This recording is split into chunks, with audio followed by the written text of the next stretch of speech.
और तुमने पहले क्लिक कर दो। अच्छा, ओम शांति। आज की मुरली है 26/6/2025। प्रातः मुरली ओम शांति। बाप दादा मधुबन।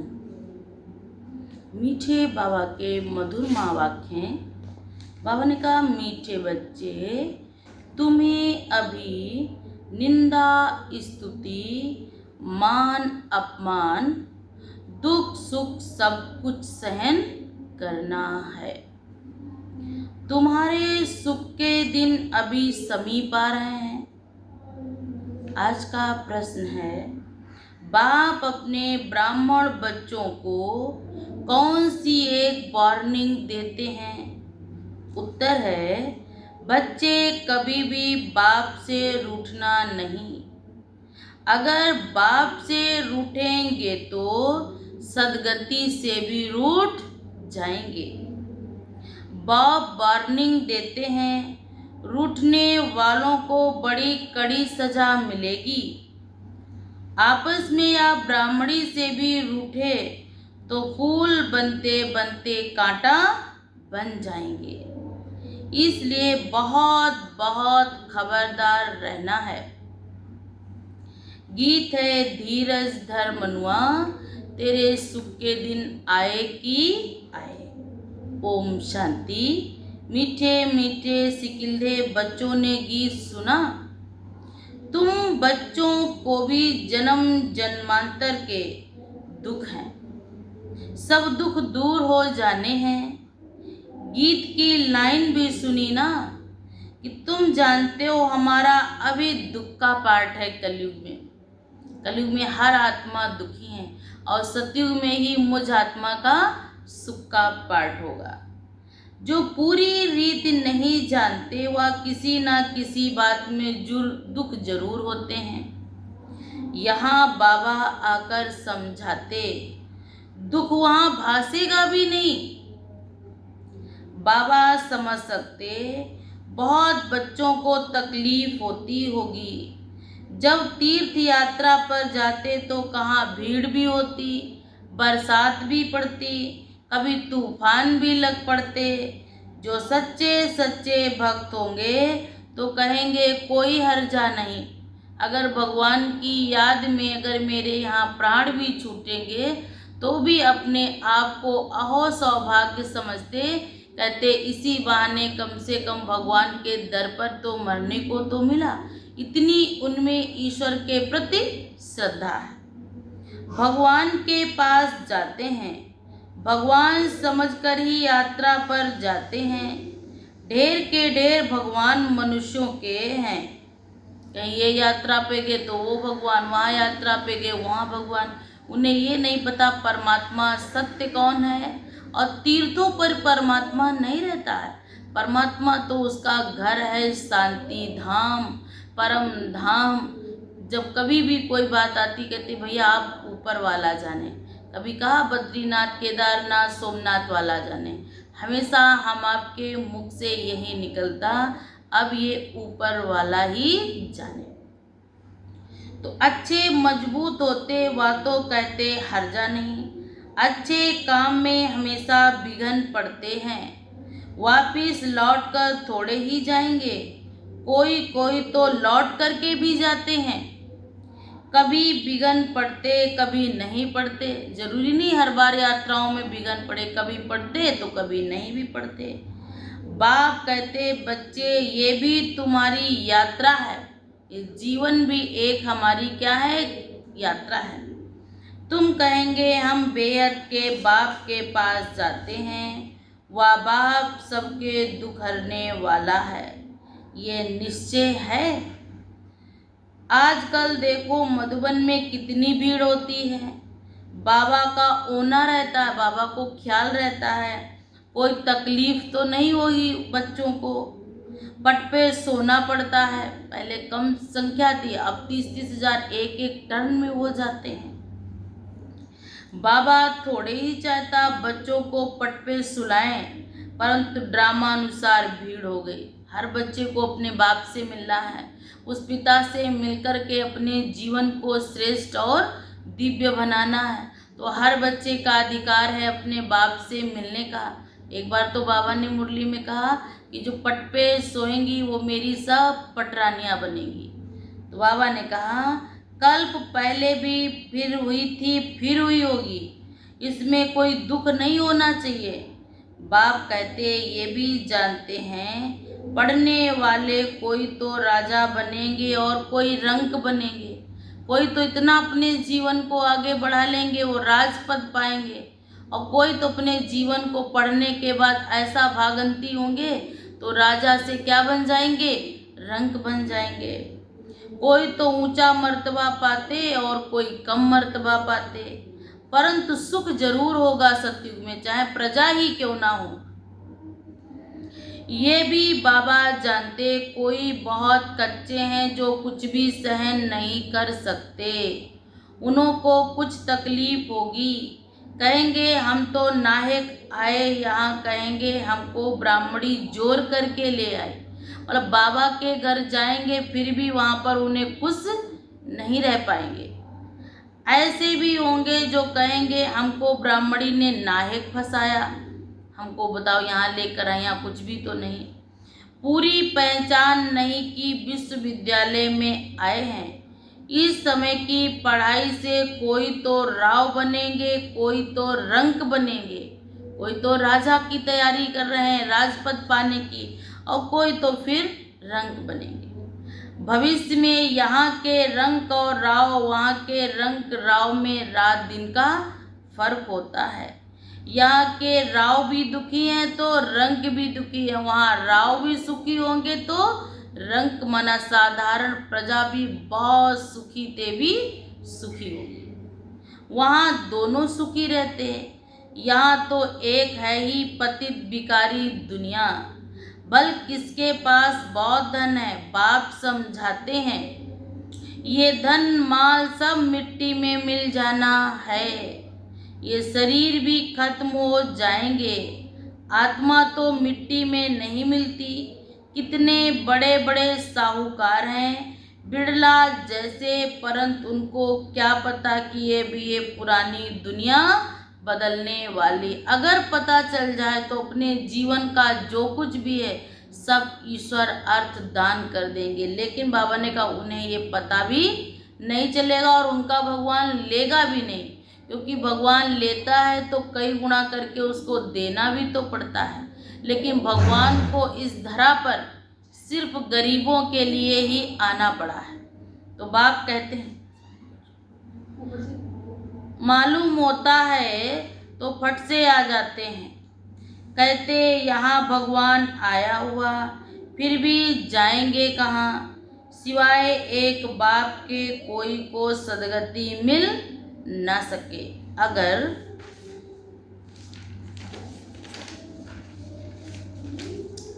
अगर कोई रूठ गया तो कहेंगे सदगति से रूठ गया, ऐसे बहुत रूठते रहेंगे गिरते रहेंगे। आश्चर्यवंत सुनंती निश्चय होवंती, कोई तो समझते हैं बरोबर इन बिगैर कोई रास्ता है ही नहीं, ये सच्चा ज्ञान है, सत्य रास्ता है, इनसे तो सुख और शांति का वर्षा मिलेगा। इन बिगैर सुख शांति मिलना असंभव है। जब धन बहुत हो तब सुख मिले।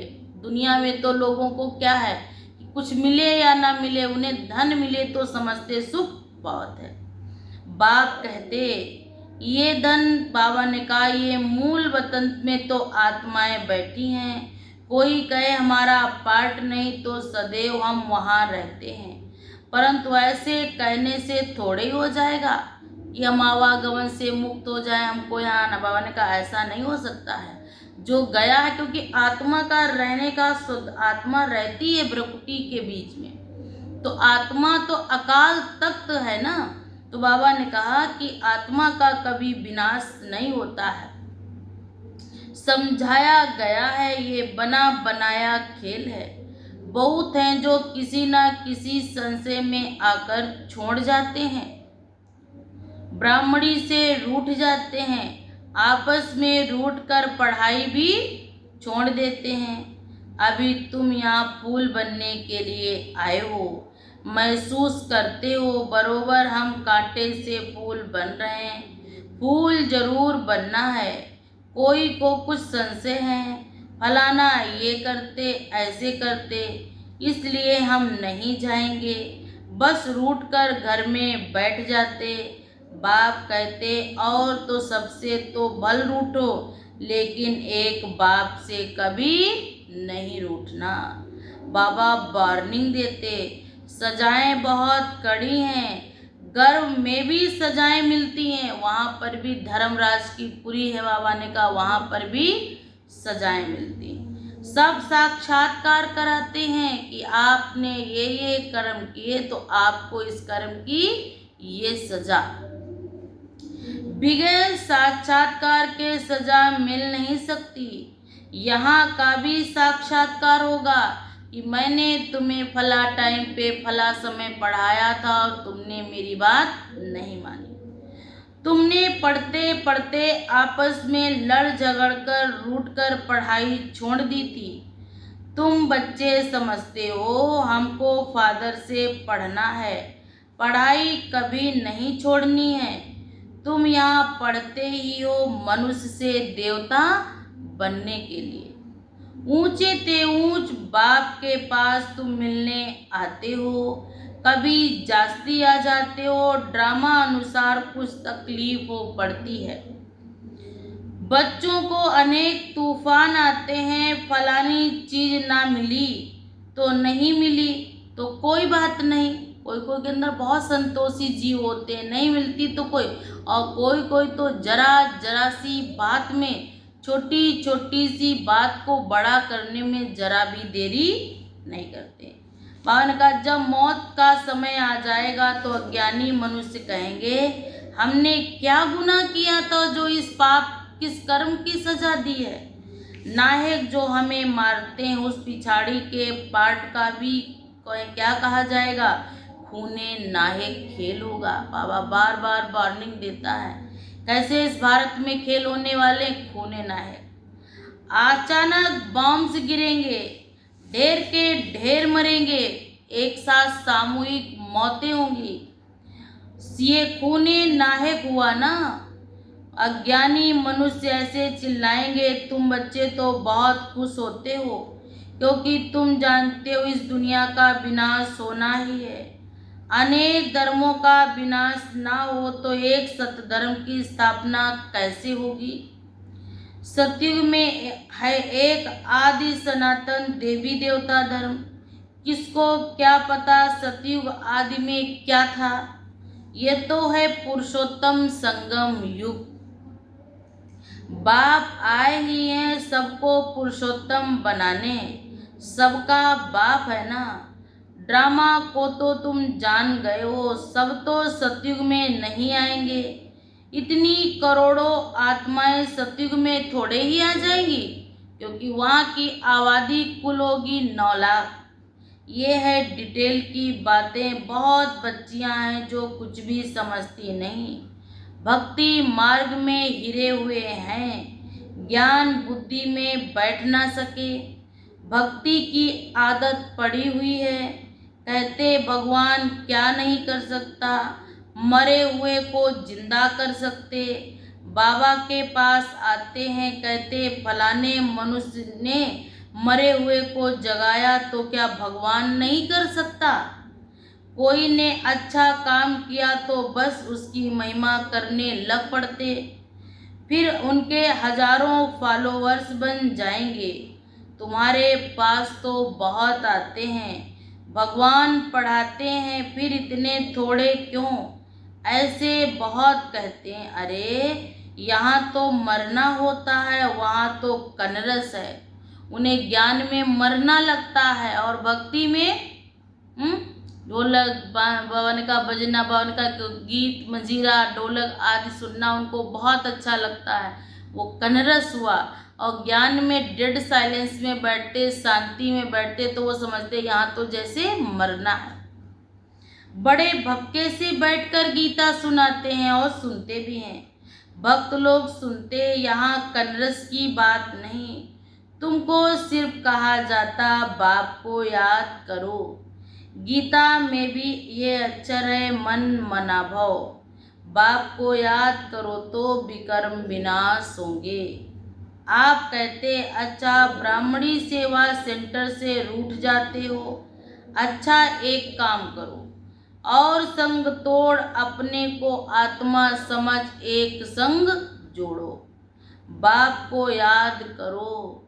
बाप ही पतित पावन है, बस बाप को याद करते रहो। एक बाप ही पतित पावन है और बस बाप को ही याद करते रहो। सुदर्शन चक्र फिराते रहो। इतना याद किया तो भी स्वर्ग में जरूर आएंगे। स्वर्ग में तो ऊंच पद तो पुरुषार्थ के अनुसार ही मिलेगा। प्रजा बनानी पड़ेगी, नहीं तो राजाई किस पर करेंगे। पता लगे राजा की प्रजा है ही नहीं, उसको प्यास लगेगी तो पानी क्या खुद उठ के लेने जाएगा। तो ऐसे जिनको ज्ञान सुनाओगे, भले नहीं सुन रहे हैं आपकी बात, लेकिन बाबा ने कहा ये सत्युग में प्रजा आपकी जरूर बनेंगे। जो बहुत मेहनत करते ऊंच पद भी पाएंगे। ऊंच पद के लिए ही कितना माथा मारते हैं। पुरुषार्थ बगैर कोई रह नहीं सकता। तुम बच्चे जानते हो ऊंच से ऊंच पतित पावन बाप है। मनुष्य महिमा भल गाते परंतु अर्थ कुछ भी नहीं समझते। भारत कितना साहूकार था। भारत है स्वर्ग, wonder of the world. 7 wonder Bharat में गाए गए। तो बाबा ने कहा ये तो वंडर कुछ भी नहीं है सतयुग के आगे। सारे ड्रामा में ऊंचे ते ऊंच है स्वर्ग और नीचे ते अगर नीच है तो वो है नर्क। अभी तुम बाप के पास आए हो, जानते हो मीठा बाबा इतना ऊंच ले जाते हैं, इनको कौन भूलेंगे। बल कहाँ भी बाहर जाओ सिर्फ बाप को याद करो।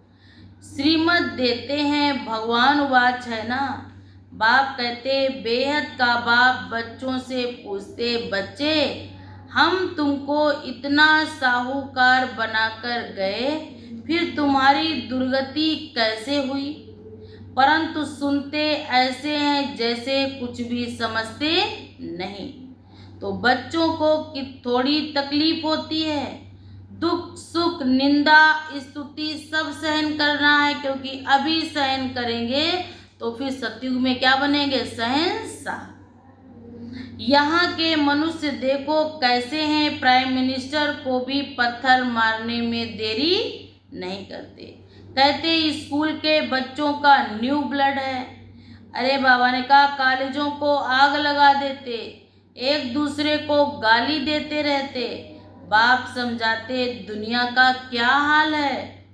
ड्रामा का एक्टर होकर फिर ड्रामा के आदि मध्य अंत और मुख्य एक्टर को भी नहीं जानते, तो उन्हें क्या कहें। बड़े ते बड़ा कौन है, उनकी बायोग्राफी तो जाननी चाहिए ना। कुछ भी नहीं जानते। ब्रह्मा विष्णु शंकर का क्या पार्ट है, धर्म संस्थापकों का क्या पार्ट है। मनुष्य तो अंधश्रद्धा में आकर सबको प्रिसेप्टर कह देते हैं। गुरु तो वह जो सदगति करता है, सर्व का सदगति दाता तो एक परमपिता परमात्मा है, वह परम गुरु भी है, फिर नॉलेज भी देते हैं। तुम बच्चों को पढ़ाते भी उनका पार्ट ही है वंडरफुल। धर्म की स्थापना करते और सभी धर्मों का खलास भी करते हैं, और तो सिर्फ धर्म स्थापन करते हैं। स्थापना और विनाश करने वाले को ही गुरु कहेंगे ना। तो बाप आकर कहते मैं कालों का काल हूँ, एक धर्म की स्थापना और बाकी सभी धर्मों का विनाश हो जाएगा, अर्थात इस ज्ञान यज्ञ में स्वाहा हो जाएंगे। फिर ना कोई लड़ाई लगेगी, ना यज्ञ रचा जाएगा। तुम सारे विश्व के आदि मध्य अंत को जानते हो ना। तो और तो सभी नेति नेति कहे गए कि परमात्मा का किसी ने पार नहीं पाया परमात्मा नेति नेति। बाप बिगैर तो और कोई समझा भी ना सके। तो तुम बच्चों को बड़ी खुशी होनी चाहिए, परंतु माया का सामना ऐसा होता है जो याद ही मिटा देती। तुम बच्चों को दुख सुख मान अपमान सहन करना है। यूं तो यहाँ किसी ने अपमान नहीं किया जाता। अगर कोई भी बात हो तो बाप को रिपोर्ट करो। बाबा ने कहा आपको नहीं करना है किसी का अपमान, सामने वाला आपका करेगा तो आपको सहन करना है। क्योंकि आपको अगर कोई कुछ कहे तो बाबा ने कहा उसको क्या कर दो, माफ कर दो, क्योंकि वो तो अपने पाप कर ही रहा है। साथ साथ आपका भी अपना भी खाता अच्छा रखना है। रिपोर्ट करनी चाहिए, रिपोर्ट नहीं करते तो बड़ा पाप लगता है। बाप को सुनाने से झट उनको सावधानी मिलेगी। इस सर्जन से छिपाना नहीं चाहिए, बड़ा भारी सर्जन है। सर्जन से अगर बीमारी छुपाओगे तो क्या होगा, बीमारी घटेगी या बढ़ेगी, बढ़ेगी ना।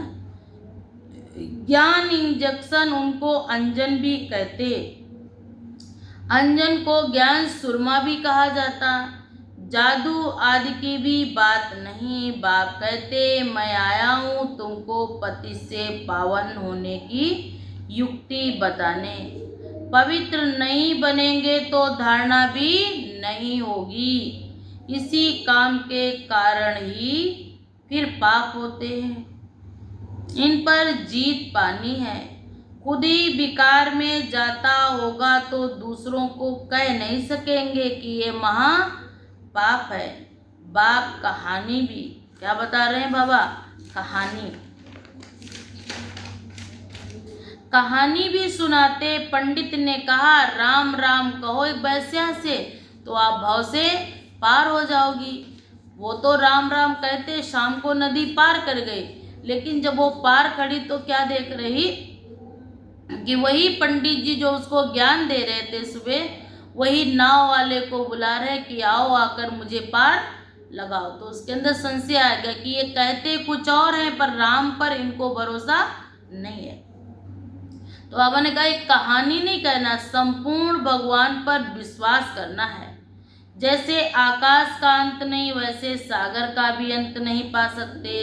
ब्रह्म महातत्व का भी अंत नहीं।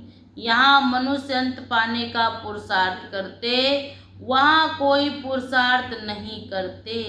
यहाँ कितना भी दूर जाते फिर लौट कर आते। पेट्रोल में नहीं होगा तो कैसे जाएंगे। तो बाप कहते हैं ये साइंस वालों का अति अहंकार है, उसका विनाश कर देते हैं बाबा। क्या करा दे रहे हैं, बुद्धि से उसका विनाश। एरोप्लेन में सुख मिलता है, फिर वही कहीं टकराता है या आग लगती तो उसी में दुख भी तो मिलता है। अच्छा मीठे मीठे सिकिल्दे बच्चों प्रति माता पिता बाप दादा का याद प्यार और गुड मॉर्निंग। रूहानी बाप की रूहानी बच्चों को नमस्ते। हम सब रूहानी बच्चों की तरफ से रूहानी माता पिता बाप दादा को याद प्यार और गुड मॉर्निंग बाबा, गुड मॉर्निंग, शुक्रिया बाबा, शुक्रिया। धारणा है नंबर 1, किसी भी कारण से पढ़ाई नहीं छोड़नी है। सजाएं बहुत कड़ी हैं, उनसे बचने के लिए और सब संग तोड़ एक बाप को याद करना है, रूठना नहीं है। नंबर 2, ज्ञान इंजेक्शन व अंजन देने वाला एक बाप है। उस अविनाशी सर्जन से कोई भी बात छुपानी नहीं है। तो बाप कहते हैं कि क्या करना है, बाप को सुनाने से झट सावधानी मिल जाएगी। आज का वरदान है तन की तंदुरुस्ती, मन की खुशी और धन की समृद्धि द्वारा श्रेष्ठ भाग्यवान भव। संगम पर सदा स्व में स्थित रहने का। तन के कर्म भोग सूली से कटते हैं। तो बाप कहते तन का रोग योग में परिवर्तन कर देते हो, तो इसलिए सदा स्वस्थ हो आप। मन मनाबो होने के कारण क्या बाबा ने कहा, खुशियों की खान से सदा संपन्न व भरपूर आत्मा भव।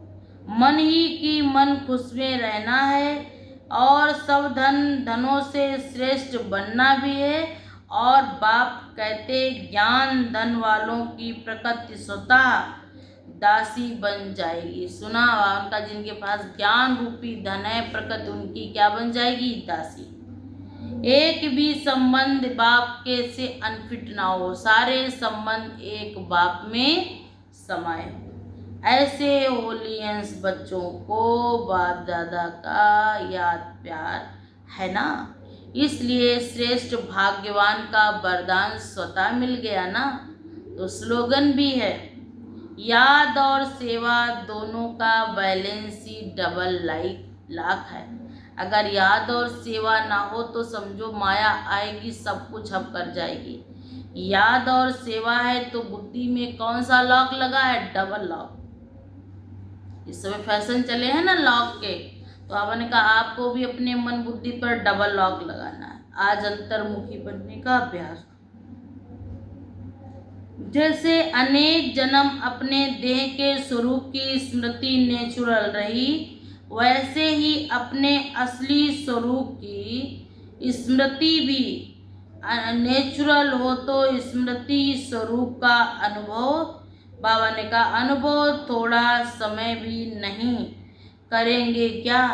तो बाप कहते ये पहला पक्का कर लो पाठ कि अब नहीं तो कब नहीं। क्योंकि ये बाबा ने कहा कि ये पार्टी आप बच्चों का है। आप बच्चे भी कल्प पहले भी आए थे और अब भी आए हो और आगे भी आते रहोगे। अच्छा, ओम शांति।